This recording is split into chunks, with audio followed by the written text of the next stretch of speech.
Nós, os donos do mundo, o Reino Unido e a França, só ligamos para avisar que você não pode de jeito algum pegar a Polônia. Achamos que entenderia, já que desobedeceu bastante o Tratado de Versalhes, também porque concordou em parar de se expandir, lembra? Ah, tudo bem, afinal quem iria mexer com a Polônia? E também concordei em parar de anexar países. Obrigado por avisar. Tchau. Onde estávamos mesmo?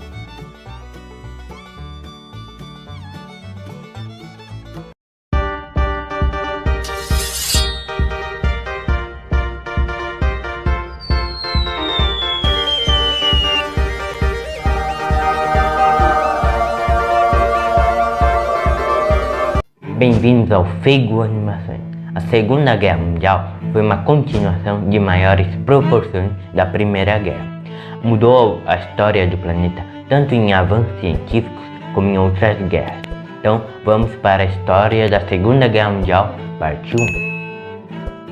Após a Primeira Guerra Mundial, a Alemanha estava totalmente abalada. Os termos do Tratado de Versalhes foram extremamente duros, como está explicado no nosso vídeo sobre o assunto.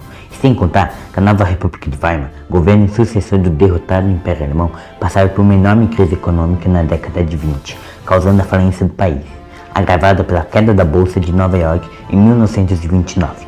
Muitos alemães acharam injusta a derrota na guerra, ocasionando um sentimento de revanchismo. Com isto, o povo sofreu várias consequências ruins, o gigantesco índice de desemprego, uma inflação estrondosa, que para se ter uma ideia, um dólar americano valia 1 trilhão de marcos em 1923. Assim, na esperança de dias melhores, os alemães começaram a apoiar extremos na política. Cara, acabei de ser demitido, acredita nisso? Acabei de ser também e não tenho nenhum outro amigo que ainda tem emprego. O negócio tá feio, mas como chegamos nessa situação, estamos até pior que o Brasil. O Brasil! Falando nisso, você viu aquele novo político? Aquele com bigode esquisito? Sim, mas será que ele ajudará o país? Bom, é esperar para ver. A Itália também não estava nada contente. Depois da Grande Guerra, ela não conseguiu tantos territórios como esperava. Então, em 1922, Benito Mussolini assume o poder com o Partido Fascista. E em 1933, Hitler se torna o Führer alemão e começa a reconstruir a economia do país. Feito isto, inicia o armamento da Alemanha, o que desrespeitava profundamente o Tratado de Versalhes. Aumentou o exército, criou a aeronáutica de guerra e a marinha de guerra. Isso foi permitido pelos britânicos e franceses só porque não queriam mais outra guerra. Em 1935, a Itália fascista invade a Etiópia e a Alemanha demonstrou seu apoio. Assim, os dois governos se aproximaram e fizeram um pacto chamado Eixo Roma-Berlim. No ano de 1937, o Japão invade a China, na Segunda Guerra Sino-Japonesa. Hitler buscava anexar territórios e construir espaço vital, lugares onde já haviam sido habitados por germânicos, e assim estava criando o Terceiro Reich. O primeiro movimento do expansionismo alemão, que aconteceu em 1938, foi a anexação da Áustria, país de origem do líder alemão, ficando conhecido como Anschluss. Não houve guerra, pois os austríacos eram germânicos. Em 1939, quiseram anexar a região dos Sudetos, pertencente à Tchecoslováquia, local com pessoas de origem germânica, mas para isso foi feita a Conferência de Munique com britânicos e franceses. Vocês não podem permitir que ele tome um pedaço do meu país, assim, desse jeito. Vixe, essa é a única alternativa para evitar uma futura guerra, não podemos entrar em atrito. Será que vocês não estão dando muita corda para ele? Relax, a gente já fez um acordo que ele vai parar de anexar países de agora em diante. E eu que vou ser o último a perder o meu país? Mas isso não é verdade, você só vai perder um pedaço da Tchecoslováquia. E além disso, o Adolf prometeu que vai parar, não é? Ah, é claro, nenhum país quer, nenhumzinho. Pode confiar. Viu? Quem não iria acreditar nele? Bem que eu avisei, agora perdi o meu país inteiro. Bom, um sacrifício pela paz, mas pelo menos agora sabemos que o tal de Führer não é nada confiável. Tchau, a gente se vê por aí. Ei, e o meu país? Já em 22 de maio é celebrado o Pacto de Aço entre Hitler e Mussolini, que dizia que as nações ajudariam militarmente se a outra entrasse em guerra.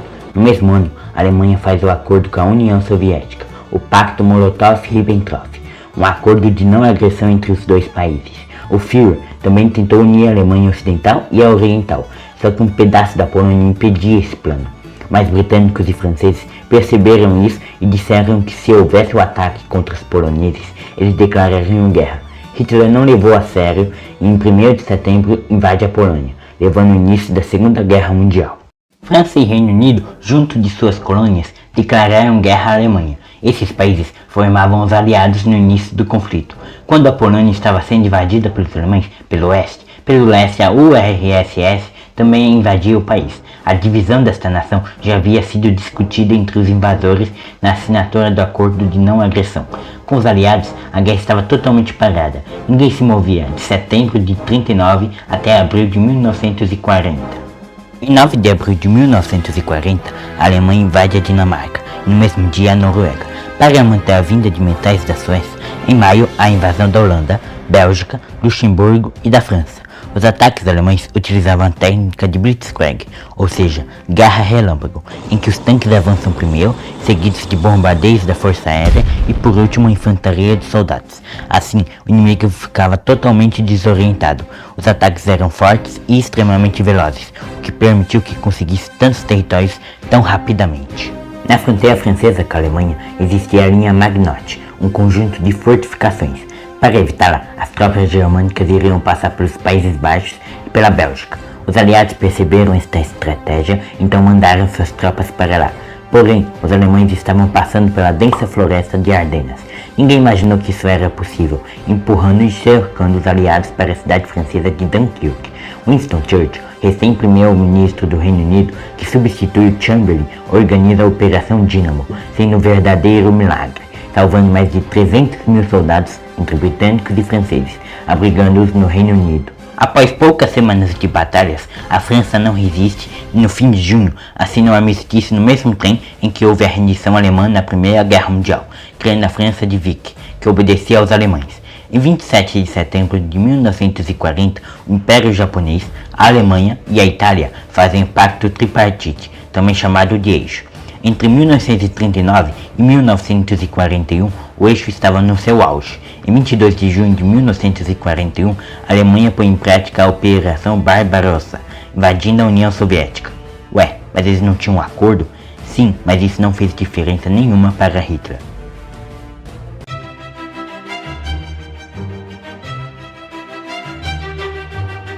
Senhor, os alemães estão invadindo a União Soviética, estão destruindo tudo em seu caminho. O que devemos fazer? Calma, não precisa se desesperar, isso tudo é mentira. Você não percebe?